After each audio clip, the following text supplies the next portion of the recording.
So friends, अब आते हैं equity and bond valuation chapter के अंदर इलस्ट्रेशन नंबर 7। इलस्ट्रेशन नंबर 7 जो कि पेज नंबर 254 में है according to new syllabus 2022 SFM section B का page number 254 from equity and valuation chapter and वो है इलस्ट्रेशन नंबर 7। क्या है ये question? A company share is currently in business for 80 per share, so it is expected that a dividend of rupees 4 per share after 1 year will grow at 8% indefinitely. So what will be the expected return? What will be the expected return? Right, तो ये है question, बहुत easy है, कितना simple question है। तो ये directly expected return calculate करने को बोला है। एक्सपेक्टेड मीन्स केई मीन्स कॉस्ट ऑफ इक्विटी या फिर रिक्वायर्ड रेट ऑफ रिटर्न। हमको ऑलरेडी पता है केई मीन्स क्या, आइदर कॉस्ट ऑफ इक्विटी या फिर required rate of return. Right, so simple. तो कॉस्ट ऑफ इक्विटी या फिर required rate of return that is केई। तो केई का फॉर्मूला हमको याद है, तो वो केई का फॉर्मूला यूज करके इस क्वेश्चन का आंसर इजीली कैलकुलेट हो जाएगा। Right, so let's write solution to illustration number 7। solution to illustration number 7 page number है कितना 254 according to new syllabus SFM section B from equity and bond valuation chapter. From equity and bond valuation chapter, ये भी broadly कहा जाए तो security analysis के अंदर ही जाता है। Right, equity and bond valuation. Right, तो let's write as we know that cost of equity या फिर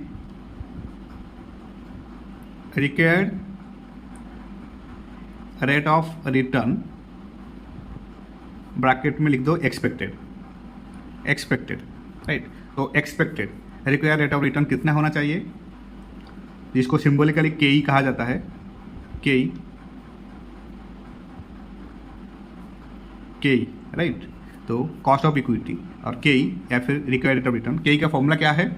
वेरी सिंपल, केई का फॉर्मूला है D1 divided by P0 plus growth rate symbolically G कहते हैं। राइट, ये है कॉस्ट ऑफ इक्विटी का फॉर्मूला। तो here let's write here D1 का मतलब क्या है? D1 as we know that expected dividend. D1 means expected dividend in the coming year. Right, similarly P0 का मीनिंग क्या है? P0 means current share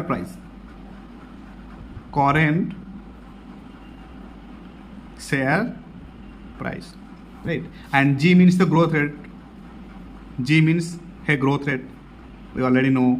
right, now we can easily calculate with this information. Right, तो D1 कितना है? A company share is currently in business for 80 per share and it is expected that a dividend of rupees 4 per share after 1 year। अच्छा, dividend दिया गया है 4। Right, तो KE is equal to D1 कितना है 4 divided by P0 means price, current price of the share कितना है 80 per share. तो 80 per share plus growth rate कितना दिया है, given that after 1 year will grow at 8% indefinitely, मतलब कॉन्स्टेंटली 8% का ग्रोथ रेट हो रहा है। राइट, तो कांस्टेंट ग्रोथ रेट। राइट, तो कितना है ग्रोथ रेट? 8%। 8% मीन्स डेसिमली अगर हम लिखें तो 0.08। तो इजीली कैलकुलेट कर देंगे कितना होगा।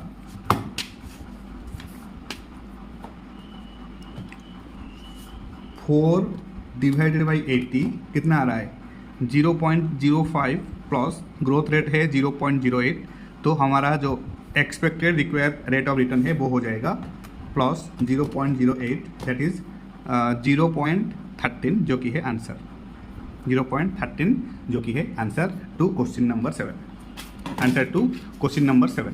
सो कितना इजी है राइट कुछ भी नहीं है इसमें, सिर्फ हमको required rate of return that is in symbolically कहते हैं कॉस्ट ऑफ इक्विटी के का फॉर्मूला हमको याद होना चाहिए। के का फॉर्मूला है D1 divided by P0 plus growth rate, D1 plus P0 D1 divided by P0 plus growth rate right. And D1 क्या है? Expected dividend in the coming year, P0 means current share price and G means constant growth rate and expected dividend in the coming year दिया गया है ₹4 पर share and current share price दिया गया है कितना 80 rupees 80 per share and growth rate दिया गया था कितना 8% मीन्स 0.08। तो वो इंफॉर्मेशन यूज करके मैंने कैलकुलेट किया तो मेरा आंसर आया 0.13 और इसको अगर परसेंटेज में कन्वर्ट करें तो ये हो जाएगा 13%। तो 13% का एक्सपेक्टेड रिटर्न होगा अगर करेंटली जो शेयर है 80 पर शेयर अगर वो मतलब मार्केट में इन्वेस्ट करेंगे तो एक्सपेक्टेड डिविडेंड ₹4 के हिसाब से अगर 8% का ग्रो हो रहा है तो एक्सपेक्टेड रिटर्न होगा 13% का। एक्सपेक्टेड रिटर्न होगा रिक्वायर्ड रेट ऑफ रिटर्न होगा 13%। ओके तो बहुत इजी है, स्ट्रेट फॉरवर्ड क्वेश्चन है, कुछ भी नहीं है। एंड ये क्वेश्चन MCQ में आ सकता है राइट। अगर आएगा तो वेटेज होगा अप टू 2 मार्क्स का राइट। तो this is it all about illustration number 7। इसके नेक्स्ट वीडियो में सॉल्व करेंगे illustration number 8। Thank you so much.